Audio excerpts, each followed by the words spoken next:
everybody out there in podcast land. This is episode number 233 of eBay the Right Way. Today's date is Wednesday, September 3rd, 2025. My guest is a repeat offender, Suzanne in Texas. She is an everything seller with 4,000 items. So she will catch us up on what she's doing with her eBay business. And then we will switch gears and talk about all the great things announced at eBay Open in August. No announcements this week because this episode is packed with fantastic information from eBay Open 2025. So let's get started. Hello, listeners, and welcome back. I have my sister on here with us today. We say that we're sisters because we spell our name the same, we say it the same, and we were both in the same sorority, but at different colleges. That's correct. Suzanne Keene has the floor. Yay. Yes, and we spell our name the right way. Exactly. Yeah, exactly. It's not Susan, it's not Susie, it's not Sue, it's Suzanne. Yes. Well, my family calls me Suze. That's so funny. My best friend always called me Suze. Yes. Mm-hmm. Yeah, but not Susie Q or anything. Just Suze. Just, the one syllable. That was my mom. Just like the kid gets one syllable. That's all. Yeah. So anyway, you are a frequent poster in the group, both with your sales and answering questions and helping to mentor people. And so I really respect everything you contribute. I feel like we have met. I came out to Dallas. I think it was 2017. Yeah. And we met and had a great workshop day, and that was fun. And so we do know each other as real friends too. But I feel like on the group, we chat back and forth all the time, and you're always volunteering great answers. And so the second part of this podcast is going to be a little recap of, is it called eBay Open or eBay Live?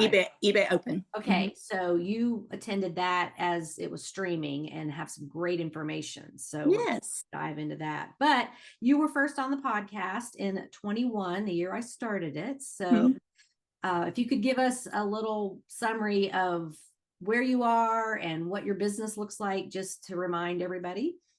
Yes, I started doing eBay full time, I think in 2008, not full time, but started selling on eBay 2008, 2009, around there.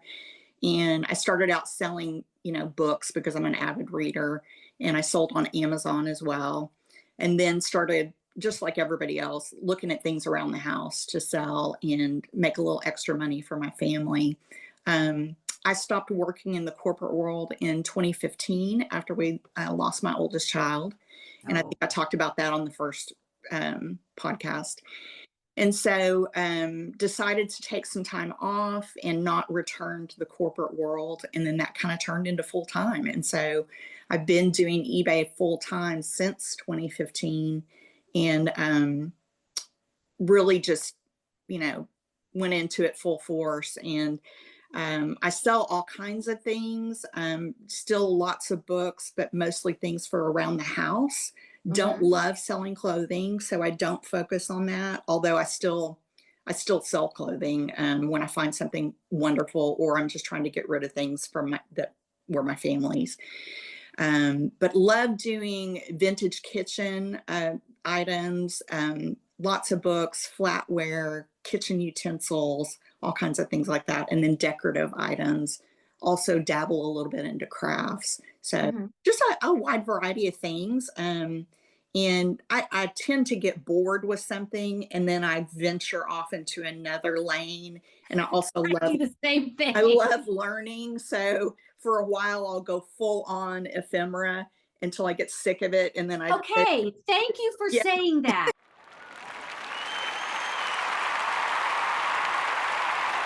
Because I have been talking about letters, correspondence. Yes. And I really got into that. I was finding them on these online auctions, just a messy box full of letters. And I would ask, are there actually letters in there? Or are these just envelopes? And And so I got a whole bunch of that, and I was really good about getting them listed. And then I'm just like, I don't want to look at that. It just, I do read some of the letters just to see what's in them, so I Yeah. can use that for marketing. Like there was one batch where the guy is just constantly talking about the threat of a war with Russia, Oh, wow. this Soviet attack and all this stuff. And that's really interesting for collectors. But and then you got to lay them all out. I like to lay them all out, and I even Mhm. did a video on one of them, just sort of scanning what's in here. And but it's very time consuming to list those It lots. it's tedious, and so I think that that's one of the things that either, um I think it makes me a better picker because I have a wide variety of interests, and Mm-hmm. and I'm curious about a bunch of different things. But also I tend to get bored and bogged down in, okay, I'm sick of that. Like right now, I just recently bought a whole bunch of brand new makeup that were all shelf pulls from like an Ulta or a Sephora. Uh-huh. And it was just such a great deal. I couldn't pass it up. Well, I don't really sell makeup, but now I do. So, so I have tons of listings for all kinds of makeup, and I'm getting bored with it. So I'm gonna have to move on to something else. So are you doing it one thing at a time, or lots of, or groups, or how are you doing that? I have it right now as one thing at a time, with multiple quantities in the listing. So we'll see how that does. Um, Mm-hmm. some of the makeup that I acquired a couple of weeks ago has already started selling. So we'll see. I don't know if going into the holidays if it'll start to sell. And then I just picked up more yesterday, and so now I'm trying to just get through that. And um, that's what that's what I do when I buy lots of things, because I'm attracted to lots because you can do different things with it. yeah. But I'll pull out the best things and maybe do those on their own, and then it's like, Hmm. okay, the rest of y'all, you're going in a lot together, and just Yes. is just to get it out of my face. But I agree with you. It can get tedious because some of these I'm finding out like I need to open them up, um, because people have sampled them either in the thrift store or maybe when they were in Ulta or Sephora originally. Somebody opened them up and stuck their finger in it. So Oh, nice. so you have to be careful about what you're selling because on eBay you can't. It has to be brand new. So there are other places for used makeup. You can sell it on Mercari, but you Oh, can't. really? But I Yeah. don't know if it would sell very well. I guess if you apply it, like if it was blush or something where it couldn't, Right. was If with it was brush. Yeah, but some of this is lip gloss and stuff, and you can Yeah. clearly see a fingerprint in it, which is, yeah. So I don't know what I'm going to do with that. I've just been throwing them into a bin, and we'll see if maybe it'll go into a garage sale, or Yeah, I took a maybe chance on trash. a lot of makeup when I bought from that shoe enthusiast. I hate to use Yes. the word hoarder, but I bought a bunch of Skechers and Easy Spirit. And so apparently this lady liked shoes and makeup. Mm-hmm. So there were several lots of Clinique, just all this dumped out, Mm-hmm. bonus gifts, and there was a bunch of lipsticks in there. And the estate sale company, they can't go through every single. No, they can't. So I took a chance, and like all the lipsticks looks like they'd been used once. Mhm.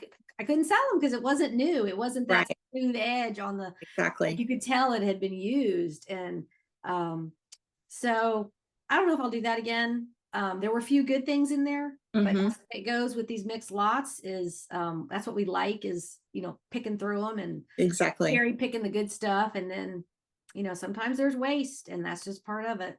Right. So Yeah. I'm always trying new things like that, and I'm trying to I'm trying to look at I have a large store. I have about 4,000 items, Yes, you do. I follow your store, and and you just have so many different things. it's a weird variety of stuff. I'll admit it. And I would like to, like I said earlier when we were just chatting. My husband and I are both retired now, and we live on some property that we are actually trying to sell. So when we get to the point where our land has sold and we're going to be downsizing, I would like to reduce that inventory significantly. So I'm trying to take more offers, trying to be smarter about what I source, and get some things out of here so that when we get to that point, we'll be ready. And So what is your timeline? 5 years yeah, or? within 5 years, I'm sure we'll be moved. So Mhm. And is your husband the same age as you? he's about 5 years older than me. So Okay. yeah. Hmm. Okay. And so I don't think he was retired the last time we talked. No, that's pretty new. Uh-huh. It's just been in the last, yeah, it's been in the last 2 years that he retired. Okay. Yeah. And how's he adjusting to that? Is he like He loved, finding things to do, or is he pretty okay with I just? think in the beginning it was hard. Didn't quite know what to do with himself. But he's very handy, and he was a mechanical engineer, so um, Ah, he has a little collection of mini motorcycles, scooters that he works on. He's working on woodworking projects. So we have fun doing that together. And I couldn't talk him into doing the business with me, but he he's involved, you know, when something needs repair that he can repair for me, good. he'll do it, and he likes to go out sourcing with me. So it's fun. Yeah. It's kind of funny that the newly retired are kind of lost. So Hmm. my brother-in-law, my sister who lives in Atlanta, her husband retired in May. So Hmm. he's had a few months, but so she's helping his retirement by constantly leaving him these honeydew lists every Yes. day. Now they got their house on the market because they're Hmm. going to move to Nashville to be near their daughter and their grandchild. So, she works virtually, they can do that. But he's getting overwhelmed by all the stuff that he's Yes. leaving him all these projects to do. Yes. He was like, it was just easier going to work every day. Right. It was. So yeah, and I think a lot of people in that age group that retire, if they don't have something a go-to, they feel very lost and can get depressed, and they need a purpose. They Yes. need to feel useful. Whether Even it's if a it's volunteer job or yeah, some hobby that you have, or interest, that you can explore. I think it's so important. It really is. Yeah. yeah. Well, I'm glad he's adjusting well, and Yeah. 2 years is probably enough time to like have found his groove and what he likes Yeah. to do every day. We're So I in. got to ask you this: um, both retired. Do y'all sleep in or do you get up early? We just sleep until we wake up. And I usually get up before he does. But I do not set an alarm clock anymore. I love that. So, I just get up when I get up. And the only day I have to be somewhere is Sunday, because I volunteer at my church and I have to be there at a certain time. So that's probably the only day that I get up early. But I still don't have to set an alarm clock for that. You My just body is yeah. ready to get up, and I get up. So that's pretty luxurious. That's great. Well, I'm not retired. It probably never will be like retired doing nothing. Hmm. But Me it's been either. that way for me for years, ever since my kids were out of school, graduated. Hmm. I love not having to get up to an alarm. Right. I get it all done. I get more done in 4 hours than most people probably get done in 3 days, because I just focus on getting it done. Me too. I don't worry about it. I have this conversation every morning. You should get up, you should get busy. And I'm like, oh, but there's so many years I had to get the kids off to school and I had to get up for work and all these things. And I'm another 30 minutes. And the commute. I used to commute a long way. My daughter went to a magnet school, my youngest, and I would have to take her to school and then drive to work. And it was like an hour and a half drive there, and then the drive back home every day.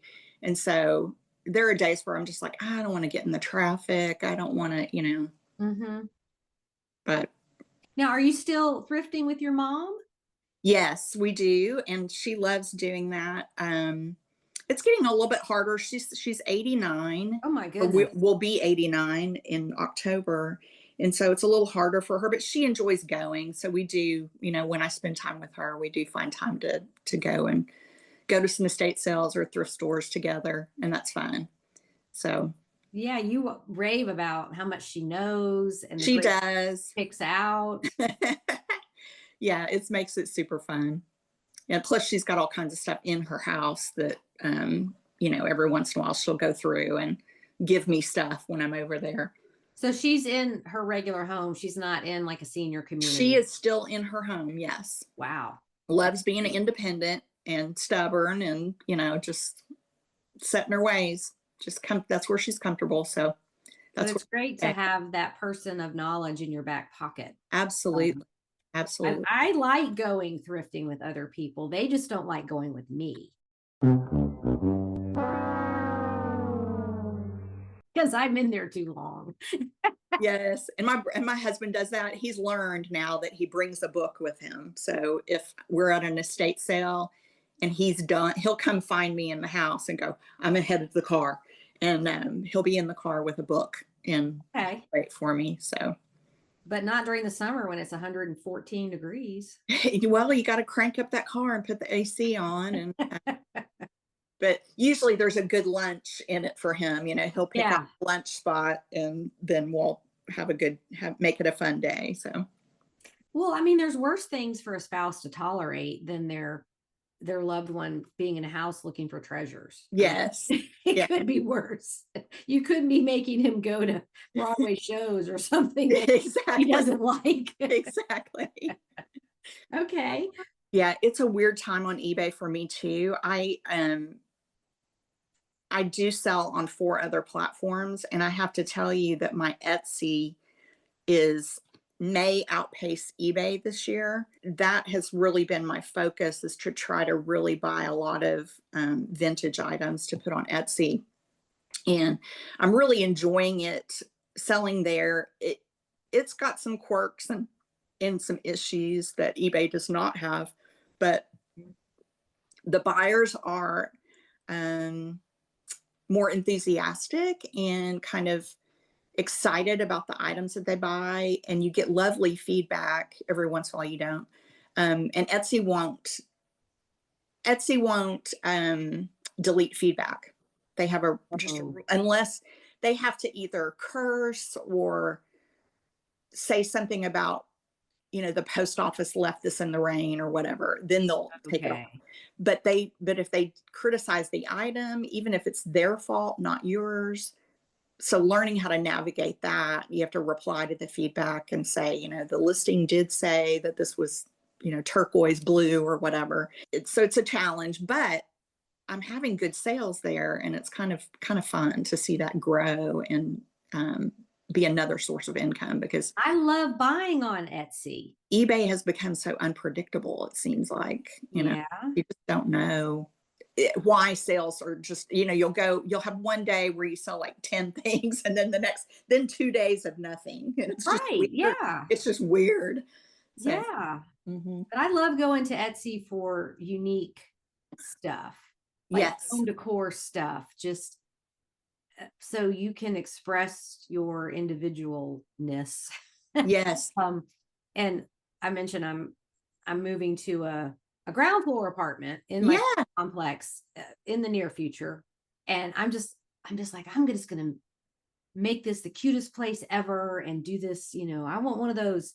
I don't know what you call it. It's not a hammock. It's like a chair that you hang from the ceiling, and I'm going to do all this. It's all going to be about me. It's because I have been in a 3-bedroom, sort of traditional. It was instead of buying a house at the time. Right. I just don't get visitors. So I'm like, why am I paying for all this space I don't need? But I'm just like, oh, I'm gonna do this cool thing. And instead of a couch, I'm gonna get one of those giant beanbag chairs. Like it's like 7 feet long and 4 feet wide. And I would love that, So and I will only invite people over that are okay with sitting in a beanbag chair. I love it. Yeah, because like my furniture's too big for a 1-bedroom. I kind of gotta compact things. But yeah, so I've been on Etsy I've been on YouTube looking at it's called apartment therapy, and it's tours of apartments, 200 square feet. Like, what do people do? How do they arrange things? Storage ideas. And I'm getting all sidetracked on the decor. Oh, that lamp is so cool. I want one like that. So, Yeah, I love apartment therapy. Has great tips for maximizing a small space yeah. and like different storage solutions and things like that. It's really fun to look at. There I was one, do. this girl's in the fashion industry, and I think it was around 300 square feet studio. And um, she's loves shoes. She has Yeah, all these shoes, but she doesn't cook. She gets sandwiches and that kind of stuff and eats yeah. out. So she's using her kitchen cabinets to store her shoes. Mm-hmm. Oh, And wow. I'm like, but you could do that for eBay. You Yes. know, all those high up cabinets Yep. that like what's even in there, Yep. and just intentionally store overflow shipping supplies Yes. or whatever. It's like in an RV, you know, you got to figure it Mhm. out. But yeah, I get sidetracked on all the decor, and then I go on Etsy and look for it. Love that. So I love that's that. great. Well, how many things do you have on Etsy? Um, Probably about 1,500, 13, 1,500. Pretty So big. they're cross posted. Yes, they're cross-posted. Okay. Yeah. So I cross-post there.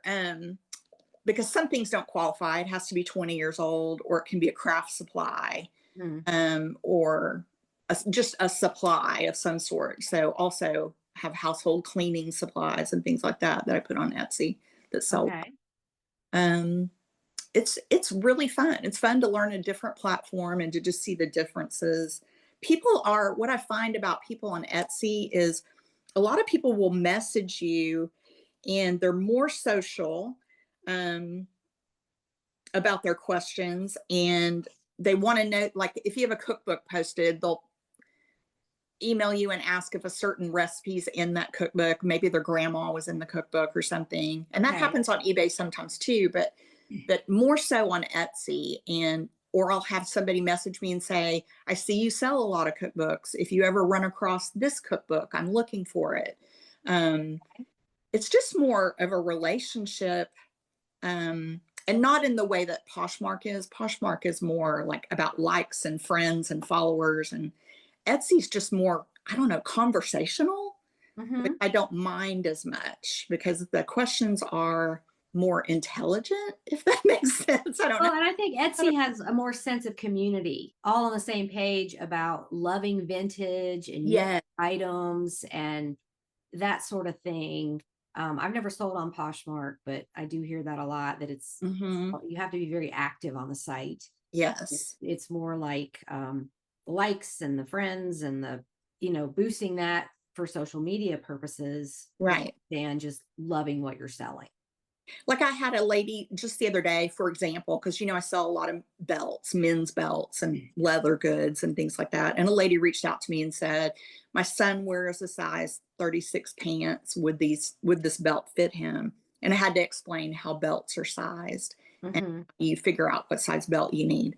Um, but it was not a question like sometimes we'll get those questions on eBay and it'll just say, will this fit me? And you're like, well, I don't know. I don't know you. So I love those. Or the husbands that are like, do you think this will fit my wife? and you're like, And I'm like, I no don't know. idea, but you can return it if it doesn't. Yeah, I don't know her. But it was just more of a intelligent question. So it wasn't, the exchange was very cordial, and I just explained to her, here's how you figure out what size belt you need. And I have a lot of belts. Look at the rest of them. This size 36 belt is not going to fit a size 36 pants. So you're going to have, Right. Yeah. yeah. Okay. I'm Yeah, gonna have you do to go sell there. a lot of belts, and you probably find a lot of good um, West Western belt. Texas belt buckle fun things. Yeah, I do try to look for those things because of course being in Texas, Western, hats and boots and leather goods and belt buckles are all things that we have in abundance around here. Mhm. The difference is a lot of times, like on Facebook Marketplace and places like that, people know what they have because Mhm. they spent the money to buy Oh, right. the $500 boots. So they know that what they spent on them. Sometimes you do better at garage sales and estate sales where they don't really know the difference in the brands, um, because different cowboy boots are handmade versus things that are mass produced and have plastic soles, not leather soles. Mhm. They weren't handcrafted. And so sometimes the estate sale companies don't know what they have. And you Do can, you do many belt buckles? I do. I don't always look for them unless I can buy a whole bunch of them at once. Um, but I don't remember, that may have been another collection that my mother had, was a whole bunch of belt buckles that I started out with. So, Yeah, I look for those on the online auction hmm because they're small, they don't weigh that much. And I like the big groups of yes. yeah, I bought some last year. I mean, I think I got the whole lot for less than $10. And there was a Harley Davidson, it was a rare one in there. Yeah, there And you I go. sold that one for around 40, Wow. Yeah. and so even if you just get a few duds in there, if you can, hmm and I love to go and zoom in on the picture and do a screenshot and then put that in Google Images, Yes. and see like, okay, is this a rare one? Like, what is this? Oh no, there's 200 of these on eBay. I don't want that one. Yeah.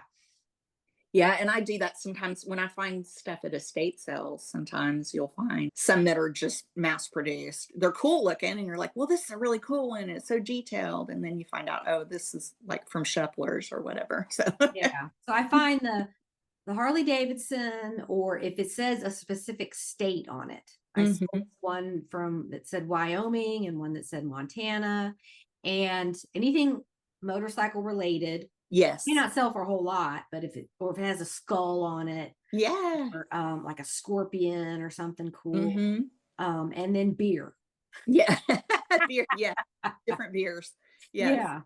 The best sale, and I had put it in the Money Making Monday this week, was the Bible story book that was in Spanish that went to Oh, Mexico. no, And you're the one who fun. taught me about Bibles because you kept talking about it and Yeah. showing those on the Money Making Mondays. And I know that some thrift stores, if they're Christian Mm. based, they'll even give them to you for free. Yes, and we have estate sale companies around here that do that too.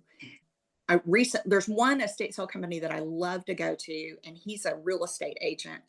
As part of his service, if the family lives out of state or something like that, and they've already come in the house and gotten what they wanted and they don't want the rest, he'll do an estate sale. So he really doesn't care what he gets for things because it's just icing on the cake. And a Right. lot of times he's already sold the house, and he doesn't put a lot of effort into staging his uh, merchandise in the estate sale. A lot of times it's just a whole bunch of boxes with stuff in it. And you get to go in there and dig, and you go up to the front, and his dad runs the register, and he'll scream across the house for the son to come over, and he'll just start going through your bag and price stuff. And he does that. He gives away Bibles for free. And one time I had three of them. And he said, well, every customer gets one Bible free. And I said, well, I want all three of them. I'll pay you for the other two. And he's like, okay. And he charges me $1, so Uh-huh. it's still worth my while to go and get those. So Yeah, some of those sell for good money, like they if they're really like do. found, or somebody was talking about, they had all these Bibles and their names written in it. And it's like, yeah, I Yes. can't resell it because my name's in it. And I'm like, no, you can resell it. It depends on what it is. And some people don't mind if it's underlined or highlighted.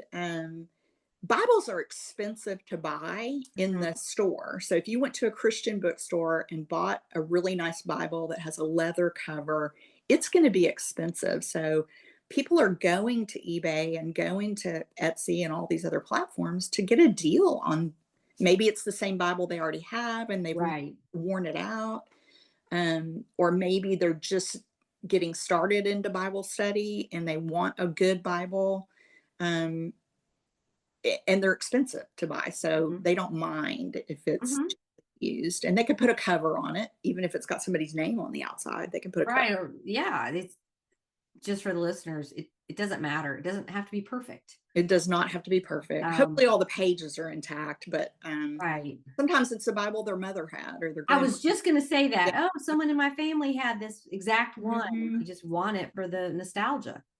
Or they're a seminary student or a pastor, and they like to have several different translations at the Okay. ready.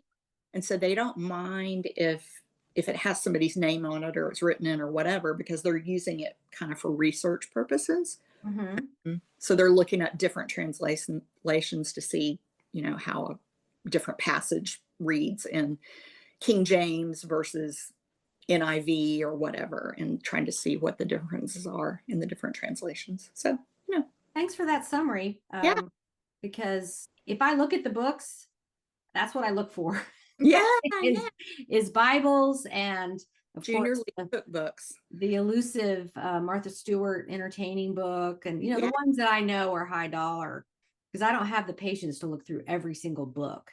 yeah. I'll just admit that about myself. I don't have the patience. Well, and most books are not worth anything. That's the challenge of it, is people who are like, I'll get started in books. Well, it cannot be more tedious because the vast majority of books are not worth anything. So, Yeah, and even if you have a scanning app or tool, um, it's not going to tell you buy this or don't buy this. It's no. just going to show you the market for that book. And it's very important to look at active listings. Somebody on the podcast a few weeks ago was talking about a very specific cookbook in the Midwest. I think it was Alicia. Mhm. I forget the name of it, but I'd never heard of it. It was a regional thing and it's big in the Midwest. And like, I'd never heard of it. Mhm. I'm down here in the South, and Southern Living cookbooks aren't worth anything. No, they're I not. want the Peachtree Road Baptist Church cookbook from 1972. Right. It's like looks handmade and it has the little comb spiral on it. Right.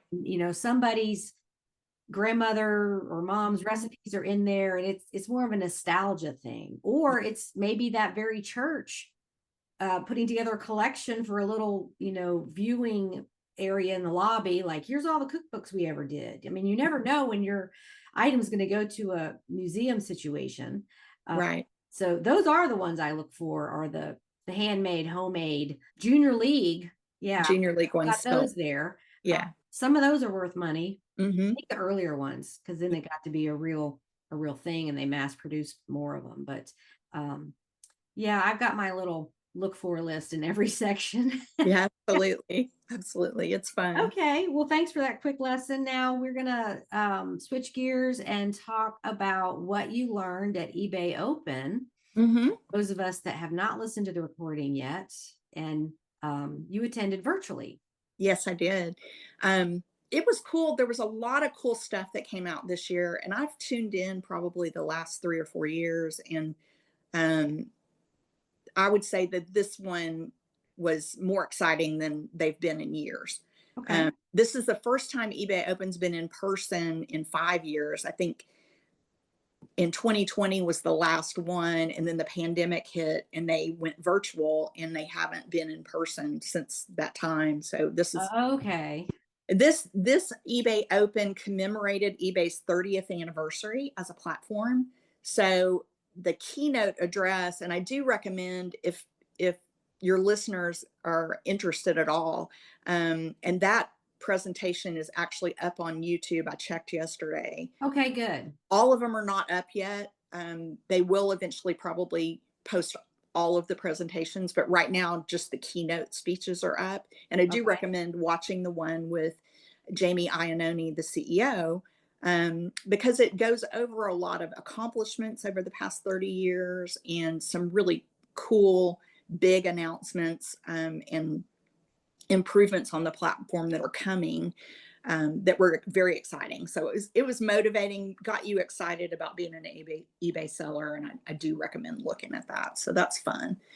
I know there's lots of platforms out there now and a lot of competitors with eBay, but eBay's still the oldest, it's still the biggest and the Mhm. most successful platform out there. So even though a lot of us may be dabbling in other platforms, eBay's still kind of the granddaddy of them all, and they're doing it right in a lot of ways. I know it's got its challenges, but there's still a lot of really cool things that eBay's doing that other platforms aren't doing, that we Mhm. should be excited about.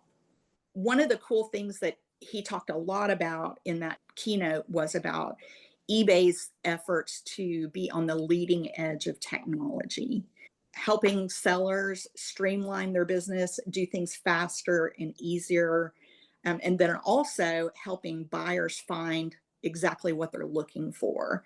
Mhm.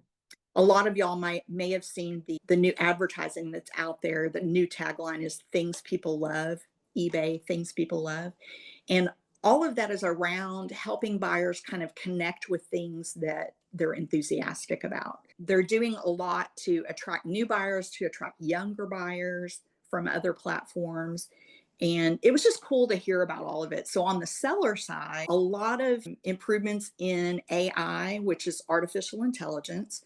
And a lot of people, that's a big buzzword these days. A lot of us are starting to use some of that technology. One thing which I didn't realize was actually AI is background removal in photography, and probably that's probably the one thing that all of us have used.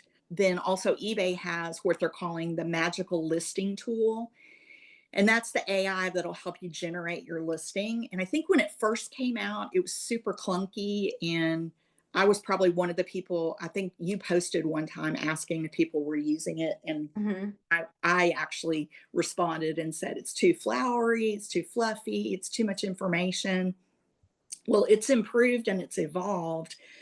And I have to admit, I don't use the eBay one. I use a cross listing platform that has AI built into it. And it's actually quite good. And Oh, I good. love it. So I may try the eBay magical listing tool and see what happens. But the way that it works, from what I understand, is you can just populate the listing with photographs, and then it will generate your description and your item specifics into the listing for you. Now, you still have the ability to go in and edit all of that. So it's not, even though it automates all of those things, you have the ability to go in. You're still in control. You can go in and kind of tweak it and mess with it. So it may be something people want to try and kind of figure it out if it works for your business. But you can also not only use it to just generate listings from scratch, but you can also use it to polish your listings. So maybe you've got some listings that are really old and stale and you want to refresh it. You can update your photos, research the prices, revise the descriptions, also use it to fill in item specifics. So that's kind of cool. Right. Well, let me just interject one thing. Yeah. When that AI feature came out, like on the description box, Mm-hmm. and what I noticed was it, like you said, it's too flowery. It'll say something like, this lovely bohemian print will look fabulous in your living room. And, it gave all this information that a buyer would not need. Like, they know what they're looking for. Exactly. It was like a magazine article explaining decor or whatever about the item, and what you could use it for. And I just feel like, no, people go to eBay, they know what they want, and they just, and do they even read that? Right. And it was kind of, it was awkward. The eBay one was awkward in the beginning. I think it also seemed to kind of follow a formula. Like the first sentence would say something flowery about, this beautiful vase, blah, blah. And then the second sentence would say, it's perfect for, blah. It was almost the same. Yeah, and you'll be proud to display this in your home. Stuff Exactly. like that. It was the same. Yeah, and I think it's improving. I can't say because I haven't used the new eBay one or the way it's evolved, so I really can't speak to that. But the one that I use on my cross listing platform is actually quite good, and you can control the tone. So if you want it super flowery, you can set it to that. If you want it to be funny, you can set it to that.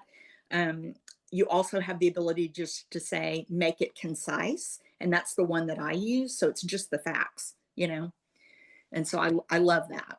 Hmm. And it has come in handy. Another cool thing on the seller side that they talked about is introducing AI into messaging on eBay. And this has rolled out. So I saw that yesterday. it's on your app and it's on your desktop. You can toggle it on or off. And what this does, which is I'm excited to use it, and I have it turned on, but it hasn't generated anything for me yet. What happens is if a buyer messages you and says, let's say you're selling a pair of jeans and they say, do these jeans have any spandex in them or any stretch? Well, the AI messenger will be able to go into your description and your item specifics and craft a draft answer for you that says, yes, these jeans contain 2% spandex. Oh, wow. You will be able to edit that answer or dismiss it if you don't like it. But it's designed to help you save time, and it's Mhm. only information that's already in your listing. So it's not going to make up stuff that you don't even mention. It's just going to look at your item specifics and look at your description, because you still are going to have those. You may have measurements in your description where somebody says, what's the waist size, or Yep, that happens all the time. They don't what's the scroll down far chest, enough to see it. Yeah. what's the chest pit to pit, whatever they'll ask. And it's already in your description. So as a seller, you've been having to go copy and paste and say, it's, and those of us who can get snippy like I do sometimes. We said it 3 times in in the the listing. Are you description. not reading it? So this is designed to help you with that, to help you avoid having to restate the work you've already done. It's supposed to streamline that. And Well, even if it's just 2 minutes, yeah. but you have, 10 of those a day, that's going to Mhm. add up over a month. So And I'm really excited to try that out. Like I said, I've had 2 questions this week. One was about shipping, and the AI assistant didn't answer that. And then the other one wasn't something that was in my description. So we'll see. I'm anxious to see how it works. And that's kind of like having a personal assistant that's yes. fielding your messages. So I'm super excited about that one. That'll be really fun. And you can turn Yeah. it on in your app if you want to turn it on. It's in if you go to selling on your app and then messaging, there's a little toggle to turn it on. And then on the desktop, it's like go in messaging, and it's that little gear at the top right. You can switch it on or off. So, Okay, great. so if you want to try that out, it's really fun. They have worked, and it's already, noticed this week that it's in the app to streamline the research tool. So how they added it to the app about 6 months ago, where research was one of the bubbles at the top. Mhm. Now it's big and it's prominent to research an item, to research the value. Like if you're out and about and you want to scan a barcode, or you want to look an item up, like typing it in, Calvin Klein sweater, or whatever. It's a real prominent now. It's a bigger field, and it's right on the front of your eBay app. So that's exciting. That's fun. They're also continuing to improve the image editing, the AI portion of the image editing. So now you can, I think we talked about it on your Facebook page too, about using AI backgrounds. Yes. So you can put clothing on a model. You can pick an appropriate background if it fits the item. And they're saying that this actually does help convert sales in certain categories. So he gave the example of a pair of hiking boots and putting them in a mountainous setting. Right. And you would only do that for one picture. I wouldn't recommend doing it for all your pictures, but maybe one picture. And then a pair of vintage aviator sunglasses, somebody put a jet in the background. Okay. So they had their little sunglasses there, and that helps sell the sunglasses. So try that out. That might be a fun thing. I know that's so counterintuitive though, because for years it was white background to show up on Google, white background. Mm-hmm. And everybody, first of all, we all went and got the white background, like a physical background, and then started with the background removal tools and just made it white. And so now this is, I don't know how many years ago that was, at least 10. Like that's ingrained in us. Yes. And have been here for a while, but now this is completely opposite. Absolutely. Yeah, it can be confusing. Everything's completely changing. They also are introducing a bulk listing using just the AI, the magical listing tool, whatever that is, using just photos. So people who list a whole bunch of stuff at once, you'll be able to use that tool in bulk. And then inventory mapping with AI for large sellers. I don't know if that applies to any of us in your group, but Yeah, what's the definition of large seller? I don't know. I don't know if this is people that are like, hundreds of thousands of car parts or something, maybe. I don't know. On the buyer side, and I'll just quickly tick through these but most of us are buyers too on eBay. So Mhm. they're using AI to hyper personalize things you're searching for. And it's funny because the other day I had this happen to me, and it was the AI tool they were talking about at eBay Open, where they'll say, here's some things you might like. I can't remember what eBay called it, but I clicked on it and it was funny because it was all the stuff that I had recently researched that I'm listing. Yeah. So like boots and makeup and belts and things that I sell. So it made me kind of giggle, but I guess it's looking at what you're looking at and Yeah. also showing it to you. And then it also will show you deals, people that are running sales on those items and people that are recently listed those items. So Well, and I started getting emails uh-huh. with something I looked at, I was researching, and I started getting emails, this XYZ item still for sale, make an offer, and I had Mm-hmm. to turn that off. It just automatically started. I never turned it on. Yeah, and it Must might get be a new suggested, or I just feel like they're being too pushy. Like, I it don't might want my be buyers having all my items show up in their email or lookers and get insulted or like feel pestered by eBay, and people might not know how to turn it off. yeah, they might hate it. I don't know. And I Yeah. know sellers, all of us gripe about getting offers on things that we researched. So how you get offers.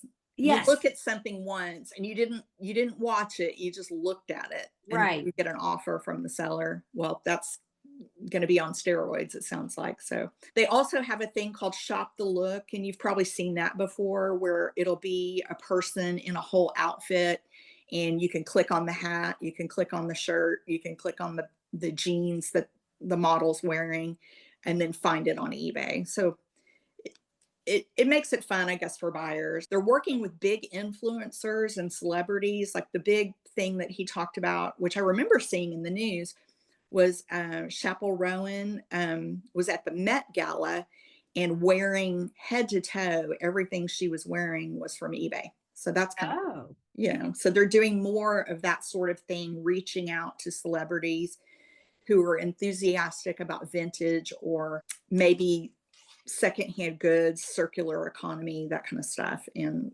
using them as spokespeople to drive people to eBay. Another thing that they did, which was really cool, was the Formula One races. Mhm. They had a big eBay presence and a pop-up shop, secondhand fashion and racing gear and advertising that eBay sponsored. They talked about, because eBay's been around for 30 years, they have 30 years of buying data that they can put into their AI technology and know what people are shopping for, what's trending. So you'll see more push around those kind of things. When you go to the eBay homepage, there's trending looks and fashion and just more of a focus on that. Mhm. Well, I saw the feedback issue posted on a couple groups. So do you want to speak Yes, to I that? can talk about that feedback thing. Yes, that's really cool. Beginning in September, so that's coming really quickly.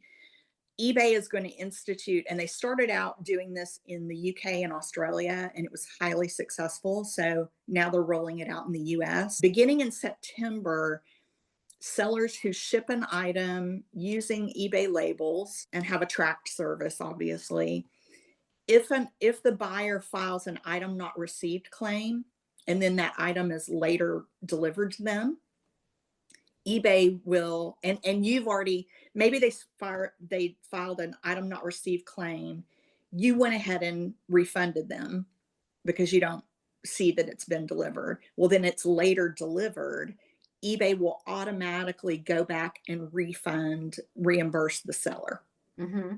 Great. So there's no more having to, and we see that question all the time on your page and other pages where people have to chase down the buyer basically and say, "Hey, I see it's delivered, can you PayPal me?" Or maybe the buyer says, "Hey, I want to pay you for that." No more. You won't have to do that anymore. eBay will just take care of it and reimburse you. So that's exciting and great for sellers. But on feedback, beginning in September, if the item is shipped with a tracked service and delivered on time, and the buyer hasn't reported any kind of issue at all, then eBay will automatically put positive feedback on your account. I don't know what the time frame is, but there's a time frame. In the UK and in Australia, it was only 7 days, which Oh seemed kind of short to me. gosh.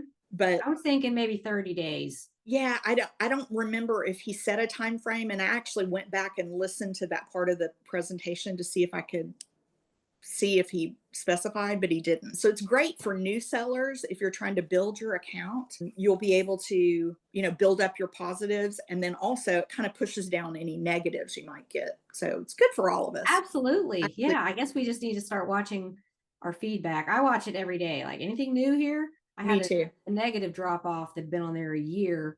Mhm. Person didn't even contact me to work it out. It was just some shoes that had an issue and whatever. And that was in that time frame. Yours were probably, I had 2 really stupid neutrals, or I had 3, and it was during that time frame when eBay stopped removing neutrals and negatives, Mm-hmm. and had no clarification on what they would remove. I had one that was a makeup sharpening pencil, and the person said, "This doesn't fit my perfume pencil." And I'm like, "Well, I never said that it would, so Yeah.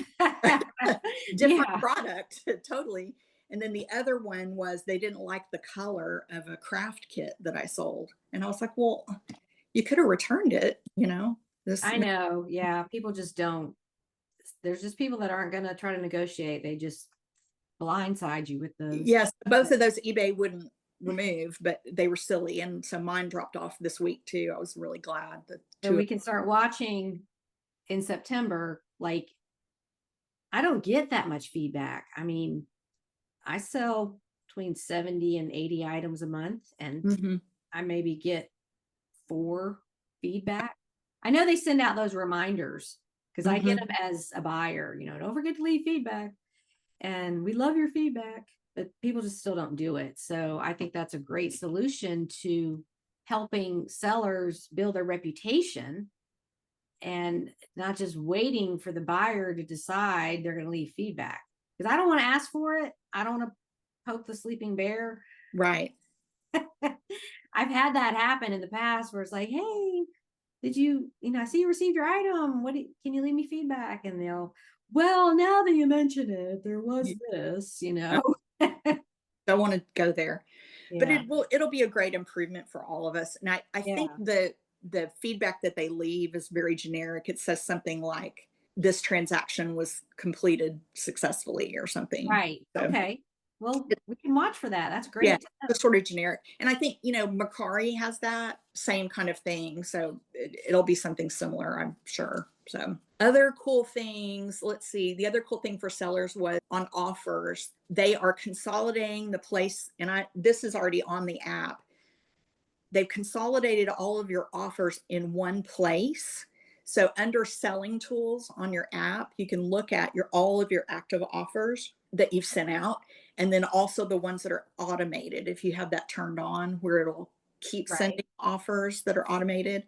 The other cool part of it is your offers are now integrated within messaging, and you may have seen that. That's already rolled out. I Yes. I noticed it this week because I'd sent out some offers on an item, and then somebody sent me a message and said, "Would you take this amount?" And it was only like $2 less than the offer I'd already sent them, but I could just scroll up and see that I'd sent that person that offer. And then we had to I couldn't send them a new offer because the other offer was still active. So what they had to do was decline that offer, and then I could send them a new one. But it was really cool because I send out so many offers every day and I have such a big store that I don't remember what I sent out. And if it's been a slow sale day, I might have sent out 25% off offers, and if it's another day where I just listed something, I might have sent out 10% offers. So I don't remember what I sent to who and who I sent it to. So unpaid items, which is another hot topic all of us want to know about, is expanding into auctions. And I don't know how many people do auctions, but all new buyers on eBay now are required to provide a payment method and a verified phone number. And somehow they verify that payment method. Unpaid items, the changes they've made to it thus far have already greatly decreased the number of unpaid items. And they said at the conference that now only less than 1% of transactions go unpaid. So, Okay. so that's Well, exciting. and I think it depends on where it is in the best offer situation. Mm-hmm. I've had, like, I'll send an offer, they'll counter offer, I'll accept it, and then they don't pay. I had Right. that last week.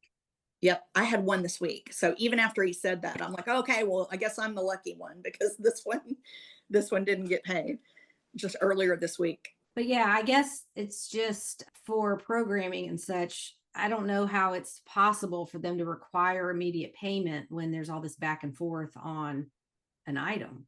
I don't either. One is there's going to be a new cogs field in the listing tool. So Okay. you'll be able to, I know a lot of us probably use the custom SKU for Mhm. not only where you store your item, but I capture my cogs there. But now there's going to be a separate column and it's just going to be called your cost. The cool thing about it is that field will also show up when you get an offer. You'll be able to see what your cost was. Ah, You don't okay. have to, because I know, and I have to do this all the time. You go back to the listing. Okay, how much did I pay for that? And then to decide whether you want that to accept that offer or not. It will also show your net earnings for something that you list. So you'll see after cogs and fees, etc., what your profit's going to be on that item. So Okay. I'm excited for that to roll out. It, Yeah. it's not there yet. I went in this morning to see if it was in the listing tool and I did not see it, but it's supposed to be there before the end of the year. It'll also show up in your end of the year reports if you run reports for your Okay. taxes and stuff like that. So that's cool. Just for the listener, she's talking about COGS, which is cost of goods sold. It's an accounting term. So it's your cost of the item plus fees plus I don't know if the shipping would be factored in because you have shipping coming in with the buyer paying for it, and then you print a label, and that's a cost of goods sold. Yes. So we'll have to see how it works, but that's a very interesting addition because you're right. Sometimes you do pay $25 for something. Right. I'm gonna let it go for 30. And you can't remember what you paid. And so you have to go searching for that before you accept an offer. So Is goes back to keep your records, keep up with what you're paying for stuff. one more thing that I thought was really, really interesting was in the categories where you can list something for not working or for parts, they are going to a process where no return, and you won't accept returns on that item. You say no returns. It's going to be a true final sale. So now somebody can't buy, let's say you have a broken cuckoo clock and you list it as a broken cuckoo clock and you say no returns on this item. Well, a buyer can't come back and say, I want to return this clock. It doesn't work. You'd already said it didn't work. Mm-hmm. So now, if the buyer buys something that you've listed for parts are not working and they want to return it, they can't claim item not as described unless they can provide photographs or clear evidence that contradicts with what is in your listing. And they only have 3 days to do that. So the return window is not 30 days for that or whatever you have on your account. It's only 3 days and it has to directly contradict with what you have listed. So this is not for things like you list a sweater that's missing, a cardigan sweater that's missing a button. It's not for that. It's for just those categories. And I think it's in appliances and car parts, and there's different places where you can list something. They actually have the listing, the place that says not working and for parts. I wonder if that is addressing, like, okay, the cuckoo clock, and you buy it, it's got all the parts, and they just pick out what they want. I really only needed the pendulum and this springy thing. And they want to return it, and they return all the rest of the stuff they didn't want. I know that goes on with anything with multiple parts, games, pieces, anything like that. You're subject to that happening. So maybe that's part of it, is addressing that issue. Absolutely. And it's been, other people may have seen in some other groups, it got misreported that all returns were going to go to 3 days. Well, that's not true. It's only this category. So don't get too excited. There were people celebrating in other groups, and I was like, no, no, no, no, that's not what he said. I know. I have 30-day returns, and somebody will open a return and you're just watching it. If it's not shipped back by this date, and then darn it, they ship it back on the 29th day. Yes, that's always the way it The is. procrastinators. The procrastinator. And, most of them drop off. They don't get shipped back. Right. They just evaporate. And, I guess the buyers, like, something else shiny came along to distract them, or it's buried on their dining room table under stuff or whatever. But I don't get too worried about returns anymore, because a lot of times they don't even happen. The Vero program, which is something that can be the bane of some of our existence sometimes, but it fascinates me, and I've tried to learn more about it over the years. It's a source of mystery and confusion, I think, for a lot of us sellers, because you don't always know that something's not allowed, and there's really no way for you to look it up. The myth out there that the Vero, people call it the Vero list. It's actually not a list. It's not comprehensive. So anybody that owns a intellectual property rights for an item or a brand or a image, eBay has the obligation under international law, not just US law, but international law. eBay has to respond to their claim of intellectual property violations. So that list that's out there on eBay is actually just a list of participants in the eBay Vero program. And what that list is people who have provided eBay with information about their brand and how it can be resold. So if you go out there and you look at that list and something that you tried to sell got pulled, just because it's not on that list doesn't mean anything. They have to respond to anybody who owns an intellectual property, like they own the copyright, it's a registered trademark, they have the copyright for that item. They have to respond. Some of the interesting things that they talked about, though, were that eBay doesn't automatically take down listings just because something is reported. They actually decline some of those claims, which I thought they'd just take everything down. Well, they don't. They actually investigate the company, make sure that the person that's messaging them is associated with that company. So it can't just be another seller who doesn't want you to sell that item. And also, it can't be just because they don't want you selling their item on eBay. It has to be a clear copyright violation or trademark violation. Also, one thing I thought was interesting was that there are two different types of Vero violations that you might get. One is an infringing listing that's infringing, and one of the speakers said those things are fixable. So you can make changes to your listing and put it back up if you fix the things that are infringing. So for instance, if you were selling cell phone chargers and they were compatible with a whole bunch of different types of cell phones, but in your listing title you had Apple or Samsung, and that charger is not actually made by one of those companies, you can fix your listing to say it's compatible with Apple or Samsung, and then your listing can be listed. Infringing items, that's when you're venturing into counterfeit territory or replicas, or maybe designer bag that's not authentic, those cannot be relisted because your item's been deemed to be fake for whatever reason. So you have to really pay attention to those. So when eBay tells you do not relist this item, you need to take them seriously and don't try to find a way around it, because they will.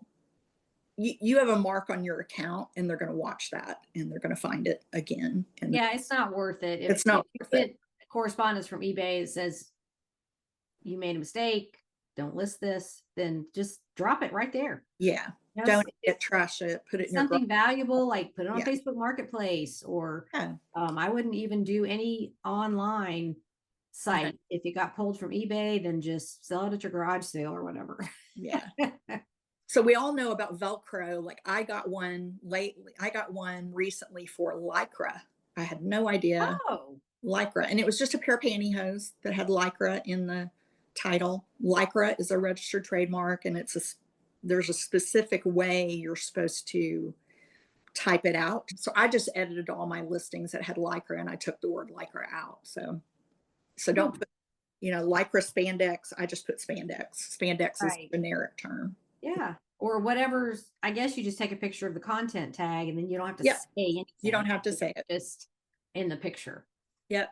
So that was interesting. That was a really interesting. If you want to know more about it, maybe you want to watch that presentation also.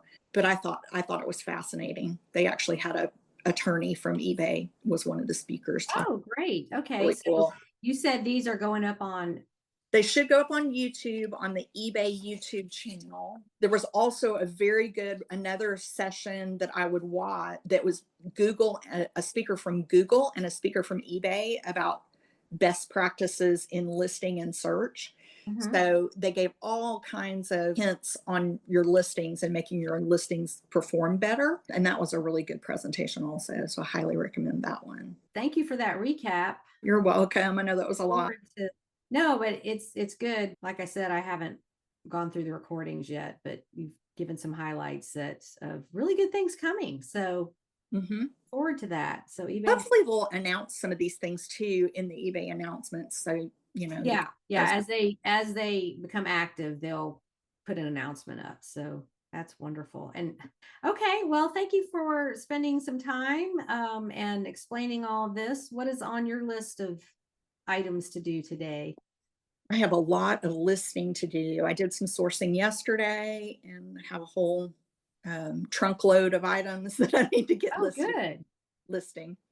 Okay, well, I will send you good vibes on that because I'm doing the same thing. Okay, well, thanks again. And we'll look for you on the group with your sales and your excellent advice on questions.